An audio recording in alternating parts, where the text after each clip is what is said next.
안녕하십니까. 안녕하세요. 광주일보 윤현석 기자라고 하고요. 제가 광주 관련해가지고 연구를 해온 건 한 20년 정도 됩니다. 도시, 지역 이쪽으로 그래서 계속 연구를 해오고 있고요. 저의 장점은 그냥 막 보는 겁니다. 끝날 때까지.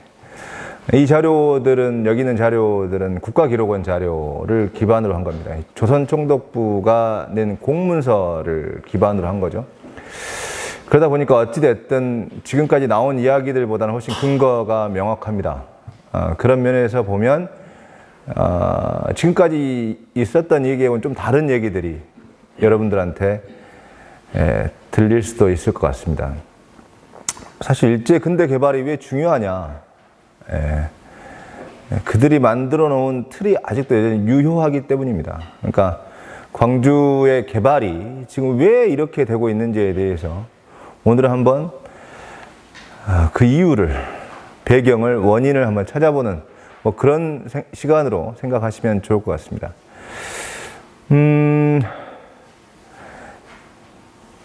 좀 이게요, 제가 한 10개의 강의 주제가 있습니다. 이 10개의 강의 주제가 저는 원래 이제 제가 맡고 있는 제 전공이 도시개발사입니다. 도시개발사 중에서 주체에 대한 연구를 합니다. 그러니까 지방단체, 자치단체, 주민 이런 그 주체에 대한 연구를 주로 많이 해왔고요. 그런 의미에서 주민 조직 같은 경우에도 제가 연구를 해왔습니다. 오늘 요 자료는 제가 10강 정도 만들어 놓은 제 자료 중에서 3개를 합친 겁니다. 그러다 보니까 지금 하나하나씩 이렇게 좀 약간 떨어진 기분이 좀 들잖아요. 그러니까 1번이 광주읍성과 근대 이전 시가지입니다. 근데 그 광주읍성을 저희가 이제 개발 측면에서 보면 선형이라고 합니다. 선형. 그러니까 이게 그 전에 있었던 형태. 광주읍성이 언제부터 있었냐? 뭐 여러 가지 분분하지만 고려말 조선 초라고 말을 합니다. 근데 그게 왜 그러냐면 이 광주의 이 공간 구조, 그러니까 조선 시대까지, 그러니까 정확하게 말하면 1897년 10월 1일 이전까지. 왜 제가 1897년 10월 1일 얘기하냐면 1897년 10월 1일 날 목포가 개항을 합니다. 목포가 개항을 하죠. 그러면서 이제 이 목포를 거쳐서 영산포로 해서 남평으로 해서 이렇게 이제 일본인들과 미국인 선교사들이 들어오죠. 외국인들이 들어옵니다. 그러면서 이제 광주가 이 본격적인 변화의 시기에 들어가는데요. 그래서 1897년 10월 1일을 굉장히 제가 좋아합니다. 저는 외우고 다닙니다. 그러니까 여러분들 외워주십시오. 1897년 10월 1일. 순서는 이제 이런 순서로 가보겠습니다. 1897년 10월 1일 나오죠. 광주는 대도시 중에서 유일하게 1000년 이상의 역사를 가진 곳입니다. 자, 대도시. 서울. 무학대사가 찜 찍은 데죠. 무학대사가. 이성계한테 찜 찍어준 데가 서울 아닙니까? 서울. 북악. 찍어준 데잖아요. 무학대사가. 부산은요? 동네 포구 옆에 있었던 작은 어촌이었죠. 부산은. 그 다음에 대구는요? 대구 가명 설치되기 전까지는 대구라는 도시가 있었는지도 모르는 사람들이 많습니다. 울산은요? 뭐 울산 산업단지 조성되면서 신시가지고요. 대전은요? 경부철도 놓이기 전까지는 그냥 밭이었죠. 큰 밭. 그랬습니다. 광주가 역사를 갖고 있죠. 자, 이제 이게 우리가 조선 팔도를 한번 봐야 됩니다. 조선 팔도. 조선 팔도 한번 불러볼까요? 우리 남쪽만.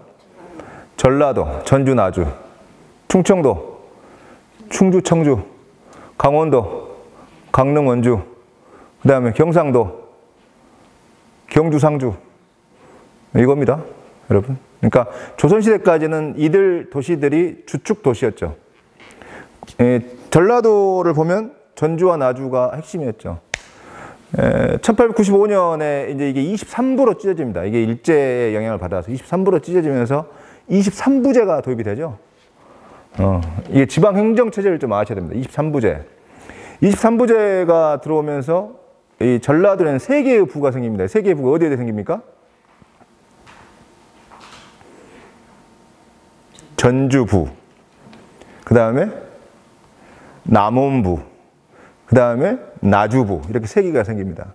이 3개가 생기면서 바로 그 다음에 1896년에 다시 이게 23부제가 뭐로 바뀝니까?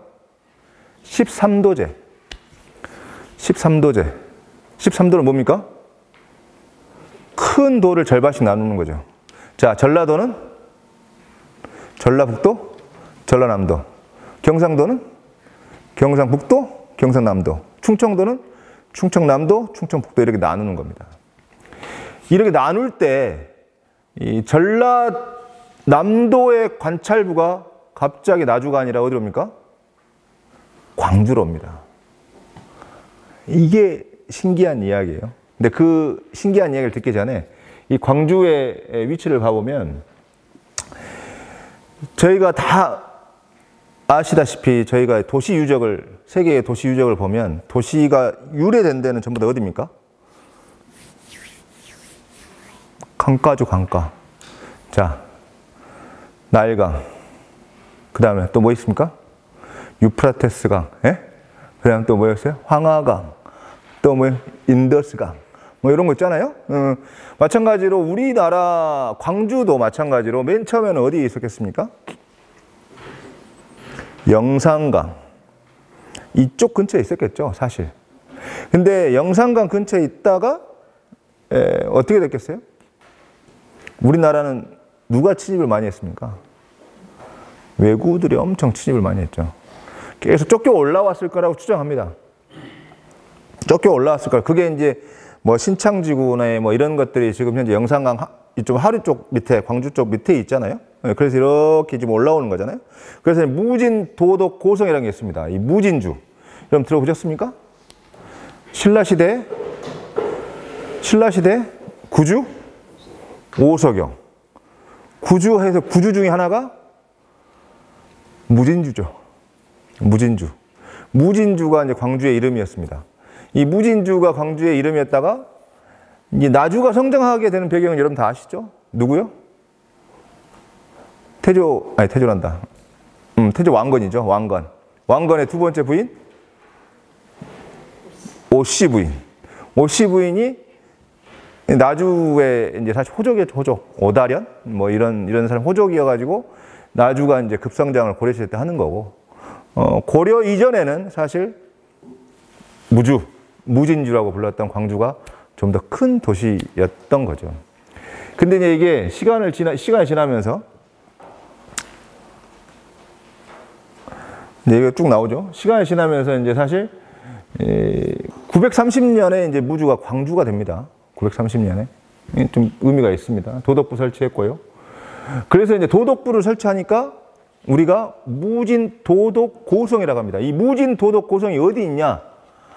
광주 읍지를 봐보면, 그러니까 광주 읍지를 보면 무진도덕고성이 광주 읍성에서 북쪽으로 오리에 있다고 합니다. 오리.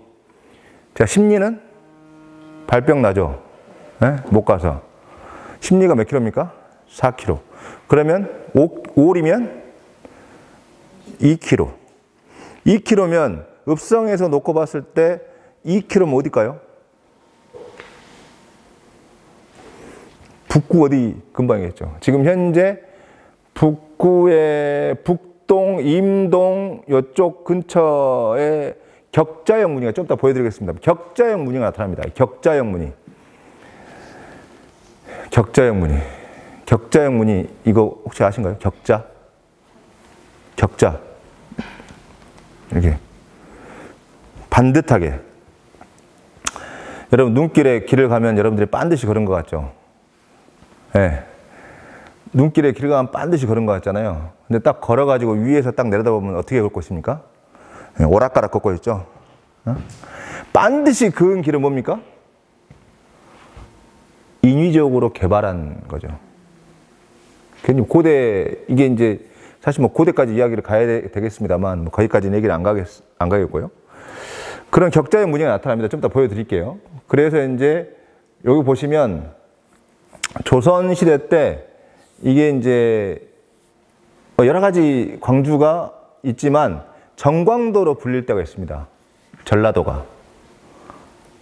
그게 이제 왜 정광도로 불렸냐? 반란을 일으켰죠.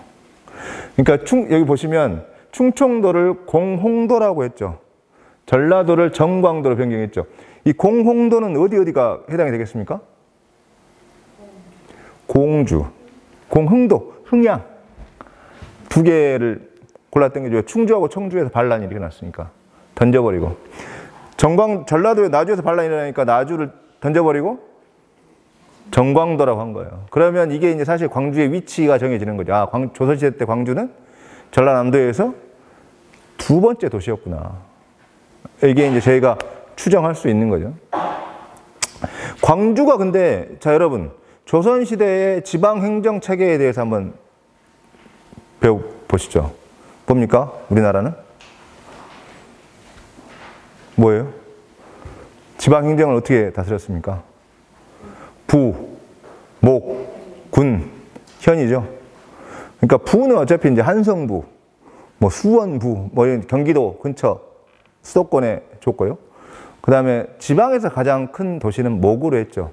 그러니까 나주목, 광주군이었죠. 근데 광주군도 뭐 이제 일테면 군수 중에 다 좋은 사람만 군수로 오는 게 아니잖아요. 군수를 때려잡기도 했겠죠. 군민들이. 그러면 어떻게 합니까? 격하를 시키죠. 뭐로? 현으로. 근데 현으로 격하시킬 때 이름이 광산현이었어요. 그러니까 우리가 광산구라는 이 구가 생긴 거는 이 이름에서 따온 거예요. 광산현. 그러니까 썩 좋은 이름은 아니죠. 썩 좋은 이름은 아닙니다. 이게 보시면 이게 지금 상주, 청주, 남원, 광주를 옛날에 이제 이게 제가 출처를 잘 기억이 안 나는데 어떤 이제 책에서 제가 봐가지고 이거 옮긴 건데, 이게 이제 아마 격자형 도시, 우리나라 격자형 도시를 위에서, 지금은 드론 같은 게 그때는 없어가지고 헬기에서 보고 이제 내려봤는데 이런 격자 무늬가 나타나더라 해가지고 이제 만들어 놓은 건데, 이 광주가 이쪽이 읍성입니다. 이렇게 읍성이 형성되는데 이 읍성에서 이쪽 위쪽에서 이렇게 격자형 무늬가 쭉 나타난 거죠. 그러니까 광주 읍성 기준으로 보면 북구 일대가 해당이 된다고 되어 있습니다. 그러니까 이게 뭔 의미냐? 뭐 자연재해가 됐든 외국의 침입이 됐든 광주가 계속 이 시가지가 이동을 했다. 큰 강가서부터 광주천 하류 중류부터 이 광주천 중류 상류까지 올라오게 된 거죠. 광주 읍성이라는 위치가. 그렇게 해서 이제 시가지가 형성이 된 겁니다. 보시면 1872년의 광주의 모습입니다. 이게 지금 흥선대원군이 만든 건데요. 이게 참 재밌습니다. 보시면 참 재밌는데, 여기가 지금 현재 어디입니까? 여기가 이 성이라는 것은 동서남북 문이 있죠. 자, 광주의 북문은 공북문이라고 불렸습니다. 공북문. 공북문. 북으로 절을 한다는 뜻이죠. 공북문. 그 다음에 남쪽은 진남문. 남을 진압한다. 예, 남쪽에 외구가 있으니까요. 그 다음에 서쪽이, 동쪽이 서원문. 우리 그 서원문 할 때 상서로울 설자 있잖아요. 그 서원, 요 원자.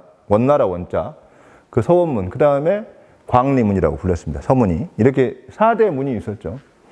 4대 문이 있고, 지금 여기가 정확하게 어디냐면 충정파출소 자리입니다. 여기가 충정파출소, 정확하게 충정파출소입니다. 그럼 여기는 어디겠습니까? 네? 우체국 사거리. 우체국. 네? 이렇게 위치가 됩니다.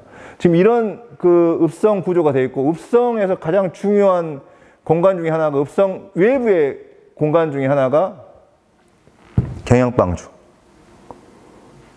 경양방주 물이 이렇게 흘러 들어가서 읍해자가 되죠. 읍성 해자. 해자 아시죠? 해자. 해자가 되고요. 지금 우리가 조선시대 때, 그러니까 우리가 부목군현이나 아까 들었잖아요. 부목군현 그 밑에는 뭐냐, 그럼 현. 우리로 따지면 지금 현재 뭐 면이나, 무슨 뭐 읍이나 이런 게 있을 건데, 그때 당시에는 여러 가지 명칭으로 불렸어요. 뭐 사로도 불리기도 했고요. 방이라고 불리기도 했고, 면이라고 불리기도 했고, 여러 가지 명칭으로 불렸어요. 왜? 그걸 규정하지 않았습니다. 국가가, 정부가. 부목군현까지만 지정하고 나머지는 너네들 알아서 불러라 해가지고 나중에 이제 그게 면으로 정리가 된 건데, 광주는 이 광주 읍성을 중심으로 해서 이걸 광주 읍성 내로 이제 성내면이라고 불렀어요. 성내면. 성내면. 광주 읍성을 중심으로 4개의 방이 있습니다. 방. 흑토변에 사방 방자. 읍사방이라고 저희들 부릅니다. 읍사방. 한 번도 안 들어보셨죠? 읍사방 한 번도 안 들어봤어요. 부동교는 건너보셨나요? 부동교? 부동교 건너보셨죠? 부동교가 왜 부동교입니까? 거기가 부동방이었으니까 부동교인 거예요. 부동방. 부동방이 이렇게 형성이 되어 있죠. 부동방. 사방, 읍사방이 부동방, 기래방, 공수방, 두방. 이렇게 읍성을 감싸고 있는 하나의 뭐랄까요? 지원 기구? 이 읍성을 지원하는 기구. 자, 보시면 정확히 지금 이 광주라는 읍성 이 도시는 주례 고공기 들어보셨어요? 주례. 주나라의, 중국 주나라의 주공이라는 사람이 이 주례를 만들죠. 주례가 뭐냐면 국가를 경영하는 어떤 원칙이나 어떤 기준이나 이런 것들을 만들어요, 주례. 그 중에서 고공기라고 있습니다. 뭐냐면 도시를 구성하는 원리를 이 사람이 이렇게 적어놨는데, 그 주례 고공기에 나오는 도시 구성 원리가 3단 1묘 전조우시입니다. 3단 1묘. 한 번도 안 들어보셨어요? 한 번도 안 들어보셨어요? 3단 1묘? 네? 여러분 안 들어본 게 너무 많죠, 오늘.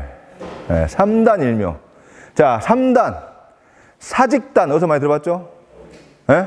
성황단, 어디서 많이 들어봤죠? 여단, 안 들어봤어요, 한 번도? 문묘, 들어봤죠? 이게 3단 1묘입니다. 3단 1묘. 3단 1묘. 자, 사직단은 지금 현재 사직공원이죠? 사직단은 뭐 하는 데입니까? 곡식의 신에게 제사를 지내는 거죠. 풍년들게 해주라고. 제사를 지내는. 좀 이따 나와요. 이 얘기가 나오는데, 제가 미리 설명해 드리는 이유는 이 3단 1묘를 설명해 드리려고. 사직단, 성황단은 부엌신입니다. 부엌. 성황. 부엌신이죠. 그 다음에 여단은 옛날에는 전염병이나 어릴 때 죽은 애들이 너무 많아요. 그러니까 이 어린 영혼들을 달래주는 재단이 여단입니다. 이게 경양방주 근처에 있었어요. 문묘는 뭐냐면 광주 향교. 광주 향교. 광주 향교의 정문을 문묘라고 합니다. 공자묘다 해가지고 문묘라고 불러요. 그래서 그게 3단 1묘입니다. 3단 1묘가 도시를 감싸고 있죠. 왜? 자, 아까 이게 사직공원이죠, 여기가 향교죠? 성황단이 이쪽에 있었어요. 그 다음에 여단이 이쪽에 있습니다. 무슨 말이냐면, 이 3단 1묘가 도시를, 읍성을, 시가지를 감싸고 있는 구조를 갖고 있는 거죠. 이런 읍성 보기 힘듭니다. 서울도 이렇게 안 만들었어요. 네? 그리고 전조우시죠. 전조 뭡니까? 앞에 뭐가 있어요? 행정부가 있고, 조정이 있고, 후는 시장이 있죠. 장시. 큰 장, 작은 장. 이런 형태로 해서 지금 광주가 조선시대까지 이 구성으로 되어 있었던 거예요. 공간 구성으로. 이걸 좀 더 자세히 봐볼까요? 읍성만을 봐봅시다. 읍성만을. 이제 여기 보시면 한자 보이시죠? 공수방,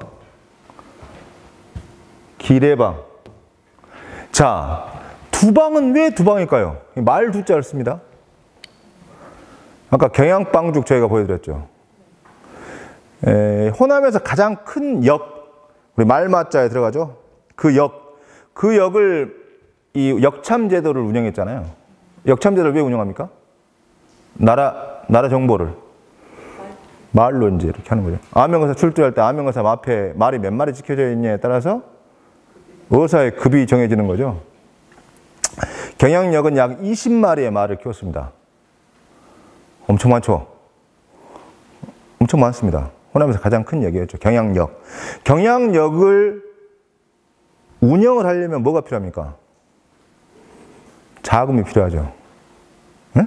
그러면 이 경양역을 운영하기 위해서 뭘 줘야 돼요? 땅을 줘야죠. 그게 역둔토입니다. 중흥동, 신안동 이 일대는 전부 다 역둔토예요. 논밭이었어요. 그 경양역을 움직이기 위한. 그 논밭에다 물을 주기 위해서 뭘 만들었어요? 경양방죽을 만들었죠. 이게 이렇게 되는 거예요. 이게 스토리가 다 있는 거죠. 다 있잖아요, 스토리가. 그래서 두방인 거죠. 왜? 말이 많다 해서. 왜 말바우겠어요? 말바우 시장이 말머리니까 거기가 말바우 시장인 거예요. 두방. 오, 처음 들었어요? 다? 오늘 처음 한 거예요, 이걸? 그런 거예요? 이 교촌이 중요해. 이게 왜 중요하냐? 지금 이 구도가 왜 중요하냐? 이게 완벽한 구도예요. 동양의 어떤 도시 구조에서 딱 짜여져 있는 구조인 거죠. 보시면 뭐 여러 가지 제가 써놨는데 이건 뭐 무시해도 되고요. 광주 읍성내 건축물은 넘어갑니다. 지금 보시면 광주 읍성가 제 지도 교수님이 그린 그림입니다. 이게 지적을 해서 그린 건데, 자, 봐보세요. 이게 다 의미가 있는 겁니다. 이 성내면을 성내방이라고 했고, 두방, 아까 이제 저희가 면, 방, 사리, 정, 촌, 이거 다 다양한 명칭으로 불렀다고 했잖아요. 다 다양한 명칭으로 불렀고, 부동방은 왜 부동방이냐? 이 부동명왕에서 나온 거예요. 한마디로 말해서 지하를 관장하는 신이야. 이 왕입니다. 그러니까 여기서는 제사를 지내죠. 부동방에는 뭐가 있는 거예요? 아까 사직단, 성황단 있는 거예요. 제단이야. 거기에 양림동이 뭐였어요, 옛날에는? 까치고개가. 왜 까치가 거기 살았어요? 왜? 그냥 공동묘지예요. 얘들 풍장시키는 데야. 풍장이라고 들어보셨어요? 뭡니까, 풍장이? 네? 애들이 너무 어려. 그러니까 어쩝니까? 못 묻어. 나오면 걸어놓는 거죠. 그럼 까치 까마귀들이 와서 먹는 거예요. 그래서 까치고개인 거예요. 거기 까치고개, 백운동에 까치고개잖아요. 모르세요? 백운동 까치고개? 유명한데? 백운동 가면 까치고개 있어요. 거기가 부동방이고, 공수방은 뭐냐면, 여러분들이 왜 충장로 1가하고 3가, 왜 충장로 4가, 5가가 다른가? 생각해 봤어요? 한 번도 생각 안 해봤죠? 우리가 1가와 5가를 다니면서 충장로 1가와 3가와 4가, 5가 왜 이렇게 다를까? 좀 이따 설명해 드리겠습니다만, 충장로 1가와 3가는 일제가 만든 점포고요. 4가, 5가는 순수한 우리나라 사람들이 만든 점포예요. 공수방이라고 했잖아요. 필요한 물건을 공급을 해줘야 돼. 기례방은 절을 하는데, 여기서 묻던 사람들이 살겠어요. 장인들이 살죠. 어떤 장인들이? 옷을 만들고, 또요, 액세서리 같은 거 만들고, 또요, 먹 같은 거 만들고, 광주 향교 있으니까 종이 같은 거 만들고, 이런 장인들이 살았단 말이에요. 왜 한복집이 4가 5가에 많겠어요? 왜 금은방이 그쪽에 많겠어요? 이게 연결이 그렇게 되는 거예요. 한국 사람, 조선인들이 만든 점포예요, 4가 5가는. 읍성내는 일본인들이 공유지기 때문에 와서 다 선점한 거죠. 그래서 1가부터 3가까지는 일본인 점포가 들어선 거고, 4가부터 5가는 우리나라, 그게 다른 거예요. 지금 이 점포 스타일이 다르잖아요. 스타일이 완전 다르잖아요. 1가하고 3가 걸을 때하고 4가하고 다를 때는 왠지 좀 다르잖아요, 느낌이. 그러죠? 그런 겁니다. 공수방에 시장이 있었고, 부동방에 공동묘지와 사직단이 있었다. 공목로. 이 누문도 중요하죠. 이 북문에서 제가 누문, 이 공부문, 그러니까 북문에서 쭉 가면, 쭉 직진으로 가면 누문동이잖아요? 그렇죠? 누문동에 문이 있었어요. 그 누문. 거기서 그러면 이 왕이 이제 군수를 지명할 거 아니에요. 임명할 거 아니에요. 그럼 그 군수가 내려올 거 아니에요. 내려오면 눈문에서 말해서 내려요. 그래서 거기 가마로 올라타죠. 그럼 거기서부터 이제 행차를 하시는 거죠. 그러면 이제 백성 나와서 절을 하는 데가 누문이에요. 누문 쭉 타고 들어오는 거죠. 이런 구도였다는 겁니다. 이 광주 위상은 어땠냐? 광주는 두 번째 도시였다. 나주는 영산강의 가장 큰 포구, 영산포를 가지고 있었고 개항장이 목포와 연결되어 있었다는 점에서 대도시로 발전하기 아주 좋은 여건이었는데 안 됐죠. 왜요? 지금 여러분 영산포를 가보잖아요. 영산포 가보신 분. 영산포 가보시면 길이 엄청 좁죠. 네? 조선시대의 그 길 그대로예요. 영산포는 개발이 하나도 안 됐어. 왜요? 저희가 국가기록원 가서 나주 자료를 막 찾아보는데 나주 자료가 하나도 없어요. 개발 관련해가지고 자료가. 왜요? 완전히 배척해버린 거죠. 일제가. 읍성 크기를 비교해볼까요? 지금 나주 읍성. 와, 크죠? 광주 읍성보다 크잖아요. 광주 읍성이 지금 약 39만 5천, 약 40만 제곱미터 정도 되죠.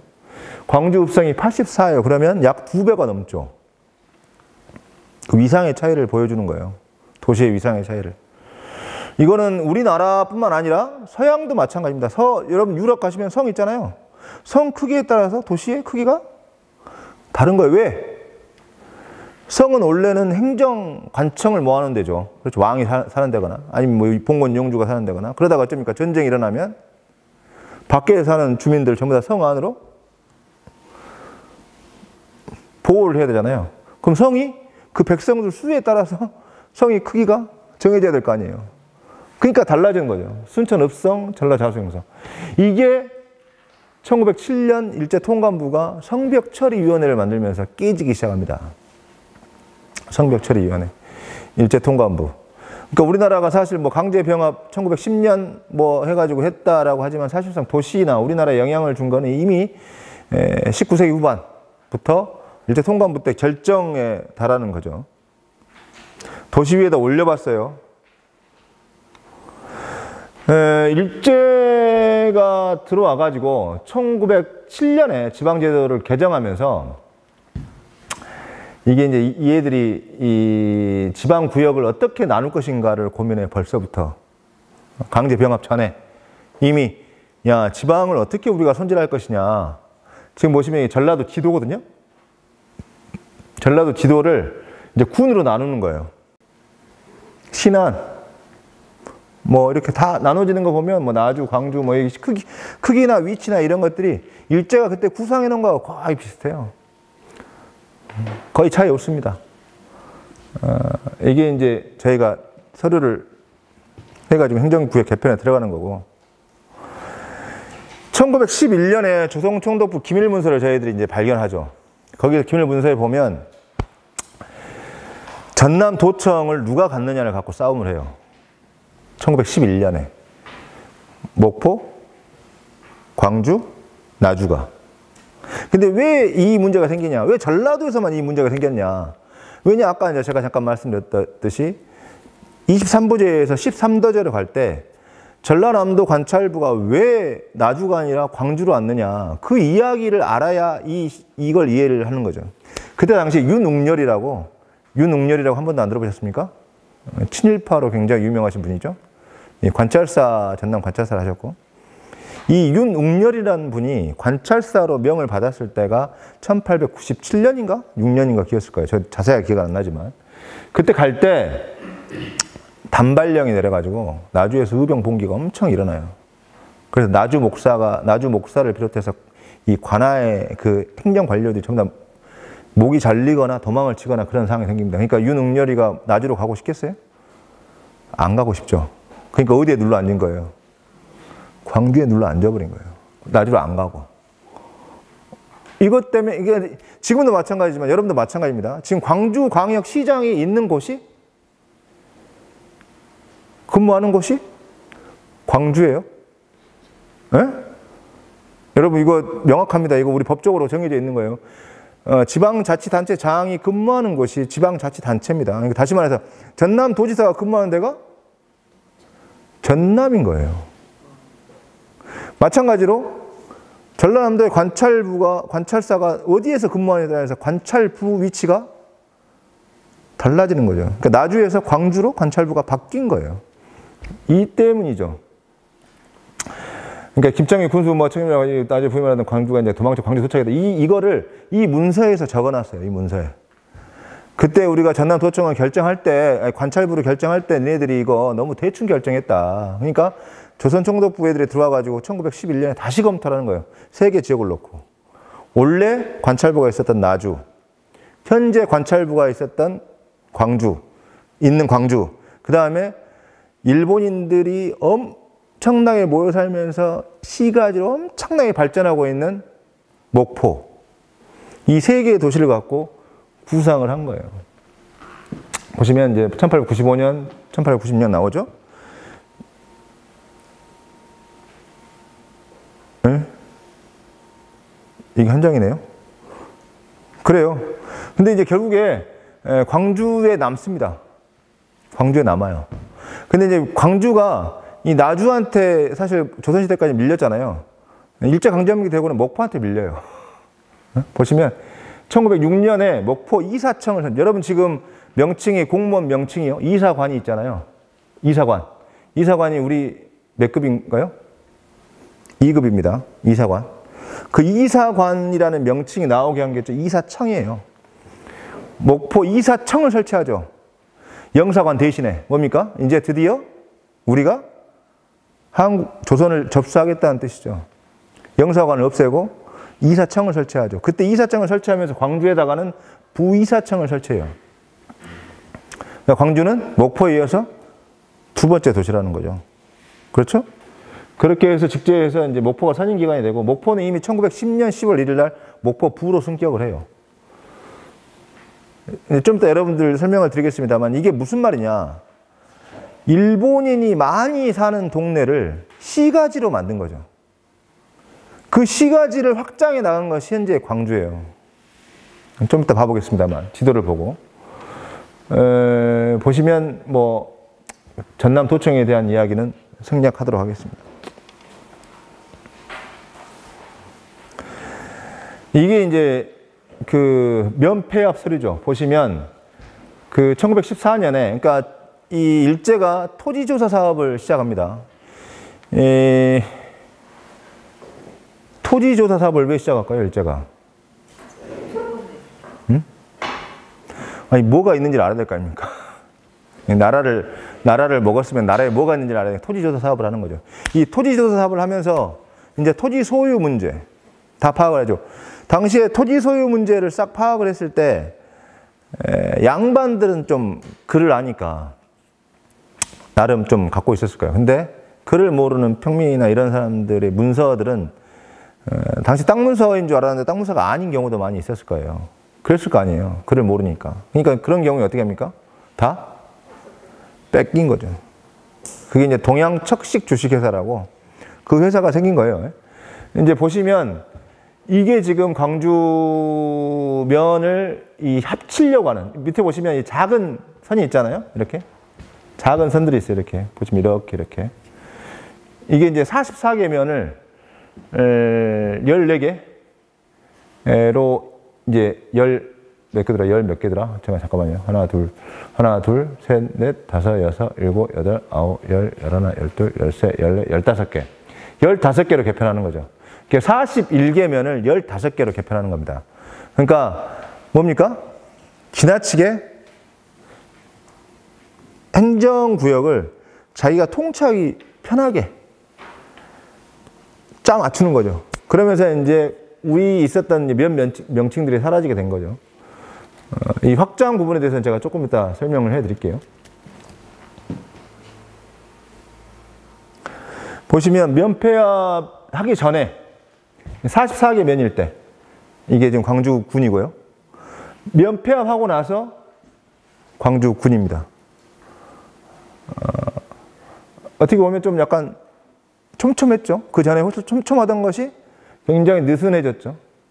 그러니까 보시면 면은 1000호, 그러니까 1000세대 정도 되면 면으로 했고, 일본 애들이 지네들 기준으로 삼은 게 군은 10,000호 정도를 군으로 했다는 거예요.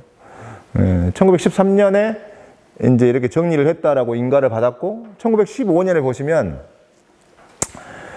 저희가 이제 조사를 해봤더니 일본인 상인이 260명이고 조선인 상인이 93명인 거죠. 항상 그렇지만 돈을 벌러 오는 거예요. 돈을 벌러. 좀 이따 이제 보여드리겠습니다만, 일본인들이 맨 처음에 우리나라를 왔을 때 무슨 목적으로 옵니까? 여러분들이 만약에 식민지를 간다고 생각해 보십시오. 지금 본토에서 잘 살고 있는데 식민지로 가겠습니까? 네? 본토에서 떵떵거리고 살고 있는데 식민지에 가서 내가 떵떵거리고 또 살라고 하는 겁니까? 본토에서 내가 못 사니까 식민지에서 성공하려고 하는 거죠. 그래서 뭘 하려고 합니까? 돈을 벌어서 금이환영하려는 거죠. 그럼 식민지에서 돈을 벌 수 있는 방법은 뭡니까?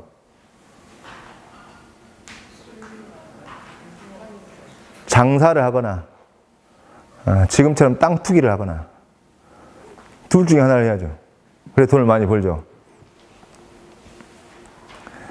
광주의 공간구조를 한번 봐보시죠. 광주의 초기 시가지입니다. 이게 이제 토지조사업을 1911년부터 17년까지 하는데요. 그 광주를 비롯해서 전국을 29개 시가지로 나눕니다. 29개 시가지. 그러니까 우리는 광주는 이때 이미 29개 시가지 내에 들어가는 도시였던 거예요. 그럼 29개 시가지를 왜 29개 시가지로 하지? 자, 일본 애들이 우리나라를 점령해 들어올 때 가장 중요한 건 뭐였습니까? 얼마나 빨리 이걸 확 먹어버리느냐. 이거 확 먹어버릴 때 중요한 게 뭡니까? 교통이죠. 그렇죠? 확 먹으려면. 그러니까 일본 애들이 맨 처음에 개항을 막 주장합니다. 그러잖아요. 개항. 목포, 뭐 부산, 인천, 부산. 자, 인천 거쳐서 어디로 가려고? 서울. 군산 거쳐서 어디로 가려고? 전주. 그 다음에 목포 거쳐서 어디 가려고? 광주. 이렇게 가려고. 무슨 말이냐? 이 애들이 지금 토지조사 사업을 해가지고 자기들이 이 시가지들을 어떻게 조성해야 되는지를 이미 다 구상을 해놓은 거예요. 그래서 거점항과 내륙 거점 두 개를 연결시키는 거예요. 그 애들을 시가지로 만든 거예요. 목포, 광주, 전라도에서는, 전라남도에서는. 이 목포, 광주를 키운 거죠. 목포, 광주를 키우면서 목포, 광주에 일본인들을 많이 거주하게 하는 거예요. 지금 보시면 이게 이제 읍성이잖아요. 요렇게가 읍성이에요. 요렇게가 읍성이죠. 읍성인데 밑에 보시면 광주천이 이렇게 가요. 광주천 모습이 좀 약간 이상하죠. 에? 지금의 모습이 아니잖아요. 광주천의 모습이 이걸 잘 표현한 건지 모르겠습니다만 광주천의 모습은 원래 구절양장이었어요. 구절양장 뭡니까? 9개의 구비와 양창자처럼 막 강이 이렇게 막 꼬불꼬불한 거죠. 그러면 어떻게 됩니까? 강폭이 엄청 넓어지죠. 엄청 넓어져요. 강폭이 엄청 넓었어요. 광주 천이 약 100m 정도 됐습니다. 그러니까 시장이 생기죠, 거기에. 예? 그러죠? 근데 보시면 이 면동약도를 그린 이유가 뭐냐면 이게 시가지라고 생각하고 지난 거예요. 보시면 광주 시가지 면동약도라고 되어 있어요. 이게 왜 시가지냐? 시가지 세금을 거두려고. 당시에. 시가지세. 시가지. 시가지. 시가지가 뭐냐고요? 우리말로 하면 시내, 도심, 뭐 이렇게 해석하면 될 것 같아요. 그러니까 시가라고 하면 이제 뭐 여러 가지 해석은 가능합니다만, 중심지라고 하시면 되죠. 중심지라고 생각하시면 됩니다. 그러니까 시가지. 이 시가지를 이렇게 일본 애들이 만들어가지고 여기에 사는 사람들한테는 시가지세를 걷었어요. 세금. 왜요? 시가지세를 왜 걷습니까? 여러분 왜 도시에 살고 싶어요? 기반시설이 이제 여기서부터 차별이 시작되는 거죠. 이제 기반시설을 설치를 하는 거예요. 시가지에다가. 농촌에다가는 기반시설을 설치 안 하는 거죠. 시가지엔 누가 많이 살아요? 일본 애들. 농촌에 누가 많이 살아요? 조선인들. 그러면 지네들 시가지에는 막 기반시설 투자하고 뭐로? 세금 걷어서. 세금은 누가 내요? 다 같이 내죠. 다 같이 낸 돈을 갖고 그 동네는 막 만들고 그 동네는 그냥 던져주고 이런 시스템을 만들어 놓는 거죠. 그러니까 일본인들이 왜 중요하냐? 일본인들이 들어오면서 자기 명칭을 싹 바꿔요. 동네 명칭을. 뭐로요? 정통, 맞지, 토리 바꾸는 거죠. 응? 우리나라 이때까지만 해도 리를 썼어요. 우리는 리를 썼어요. 리. 그러니까 우리나라 사람들이 사는 데는 리를 썼고 일본 애들이 사는 지역을 정통, 맞지, 초, 무슨 뭐 토리 이런 명칭을 쓴 거예요. 보시면 이제 1912년경에 완성된 광주의 어떤 지적 원도인데요. 보시면 이제 점점 이게 보시면 이게 지적 원도라는 게 왜 중요하냐? 이 지목이라는 게 있어요. 이 토지의 목적. 응? 대지인 경우에 뭡니까? 대지. 대인 경우에는 건축물을 지을 수 있는 게 대예요. 그러잖아요. 근데 나머지는 뭡니까? 논밭이나 뭐 임야나 이런 거겠죠. 응? 전답, 임야 이런 거겠죠. 이 대에 해당되는 이 지역이 뭐가 됩니까? 이제 시가지가 되면 어떻게 되겠어요?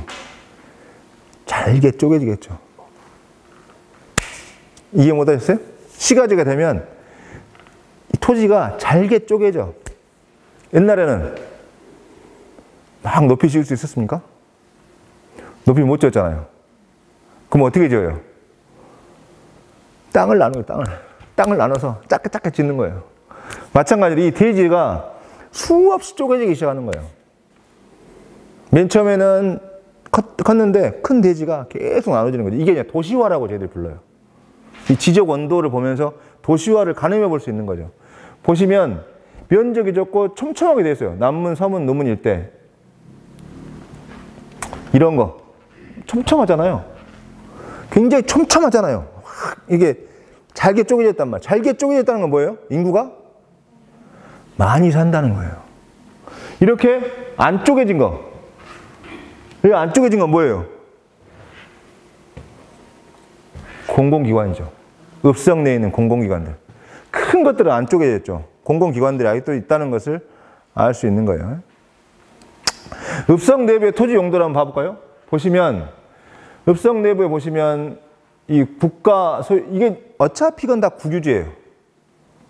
읍성. 아까 왜 일본 애들이 충장로 1가부터 3가까지를 일본 애들이 점포를 점포를 줬냐? 이건 국유지기 때문에. 국가 소유이기 때문에 일본 애들이 강제 병합해서 자기 소유가 되는 거잖아요.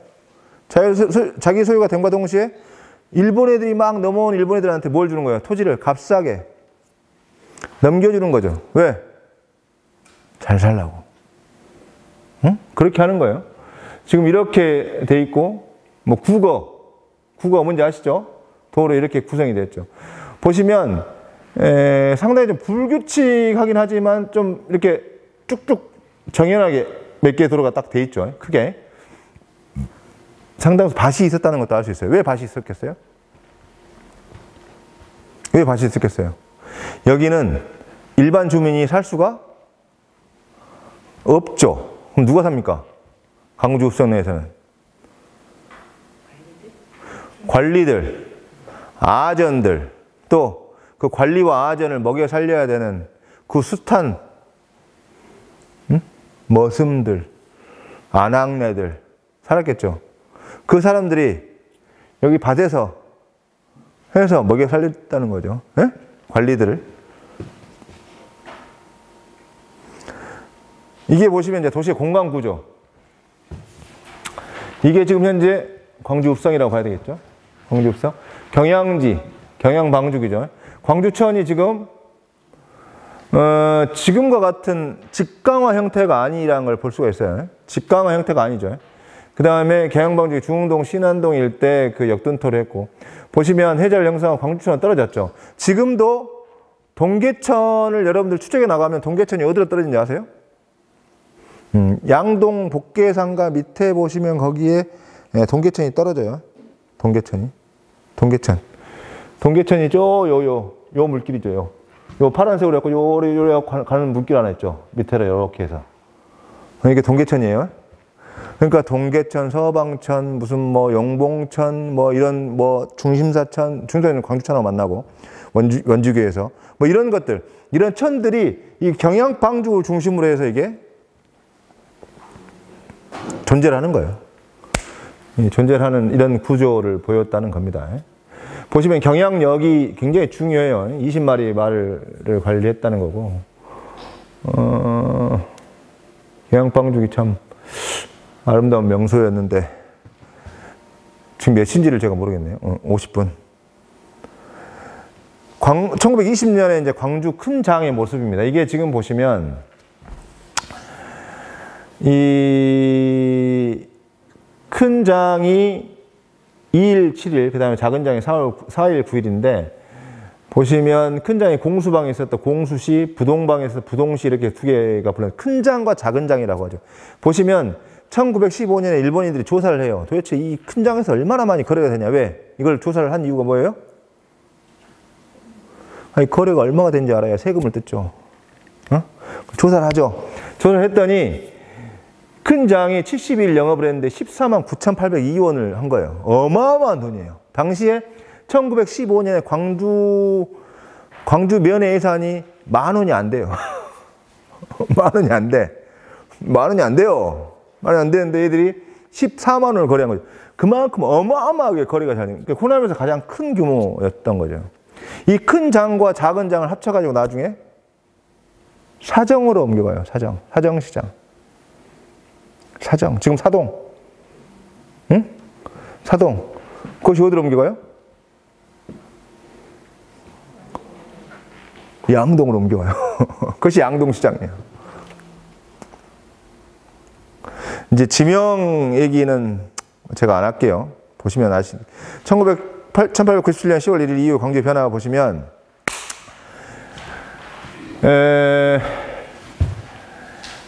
쭉 넘어가지만 일본인들이 이제 들어오기 시작하면서 이제 1897년 10월에 이 윤웅렬 관찰사한테 토지를 주선받죠. 윤웅렬이 침입하였으니까. 윤웅렬의 아들이 윤치호, 윤보선 대통령하고 아마 이렇게 친척 관계일 거예요. 그렇게 연결이 돼요. 이 보작촌에 토지 주소 받아갖고 실화학교를 만들죠. 미국인 선교사들은 1898년에 광주에 들어옵니다. 양림동에다 만들어요. 자기들 근거지를. 이게 왜 양림동에다 만드냐? 왜요? 그때까지만 해도 다리가 거의 없어서 광주교 하나 있었죠. 그러다 보니까 이 광주천 좌완과 우완은 완전히 그냥 교류가 거의 없었어요. 특히 양림동은 아까도 말했던 묘지가 있었기 때문에 조선인들도 그쪽으로 안 왔죠. 그러니까 어떻게 합니까? 거기가 땅값이 엄청 싼 거예요. 땅값이 엄청 싼데 들어와가지고 거기다가 자기 공간들을 만드는 거죠. 병원도 만들고 학교도 만들고 자기 뭐 지금 양림동 가보시면 뭐 선교사 사택도 있고 다 그러잖아요. 그런 것들을 그때 지금 다 조성을 하기 시작하는 거죠. 그렇게 해서 두 개의 시가지가 형성이 돼요. 양림동과 동명동. 지금 핫 플레이스로 떠오르고 있는 동명동을 일본 애들이 개발을 하죠. 주거지로, 본인들 주거지로. 이 위에 건 생략하고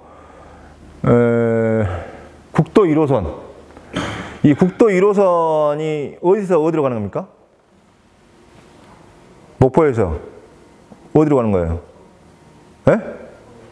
아니요. 국도 1호선이 어디서 끝납니까? 쫙 신의주 가서 끝나요. 신의주.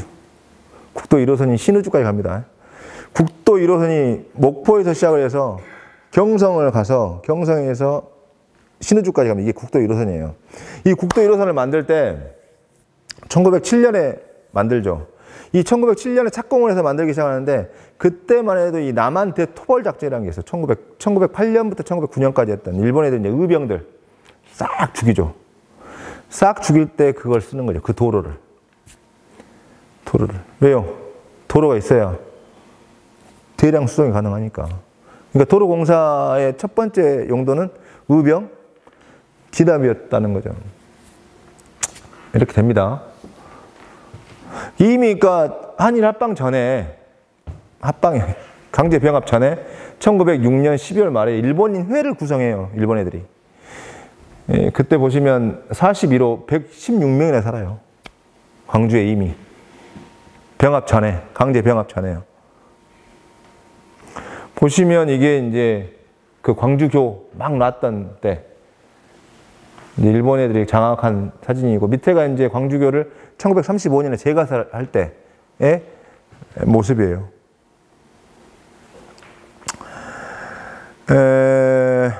뭐 이런 것들은 설명. 제가 왜 이걸 들으냐? 목숨 걸고 식민지를 찾는 거예요. 목숨을 걸어. 왜 목숨을 겁니까? 유일한 꿈이죠. 왜? 본토에서 소름 받고, 본토에서 뭐 아주 그냥 비탄한 삶을 살다가, 야, 내가 식민지에서 돈 한번 벌어봐야 되겠다 생각을 하고 온 사람들은 목숨을 걸고 오는 거예요. 왜? 여기서 살아남아야 되기 때문에. 이 사람들이, 봐보세요. 6명도 왔는데, 그쪽 폭도에 충무로도 살았다. 그럼 이러면서 혹은 빈집으로 큰 재산을 이루죠. 왜? 일본 관료들이 큰 재산을 벌게 해줘요. 그러지 않으면 이민을 오겠어요? 안 와. 성공한 사례가 있어야 오죠. 그러잖아요. 일본 본토에서 사람들이 안 오잖아요. 강제 병합을 하려고 할 때 가장 중요한 게 뭐예요? 군사력, 경찰로, 헌병으로 다 다스릴 수 있겠어요? 그 사람들을? 불가능하죠. 자기 백성들이 있어야, 자기 편이 있어야 되는 거예요. 그러니까 일본 애들이 엄청나게 데리고 오는 거예요. 이민 정책을 엄청 쓰는 거예요. 그러면서 사실 이렇게 보시면 1906년 3월 29일 날 목포 상륙했는데 일본인들이 많으니까 목포에 그러니까 광주까지 온 거죠. 광주에서 이제 이런 뭐 장사를 하고 저쪽 해가지고 장사를 하는 사람이고, 밑에 보시면 막 폭대가 죽을 뻔했는데 막 이렇게 왔다. 그러니까 이 사람들이 목숨 걸고 온 이유는 뭐예요? 유일하게 돈을 벌기 위해서. 돈 때문에 오죠. 여기는 안 적혀있지만 이 사람들 중에 몇몇은 뭐라고 얘기를 하냐면, 내가 돈을 여기서 많이 벌어서 동경에다가 집을 한 채 짓고 떵떵거리면서 살고 싶다, 이런 말들을 하는 사람들이 있어요. 실제로. 이제 10년부터 19년 도시공간의 변화는 5분 쉬었다 가시죠.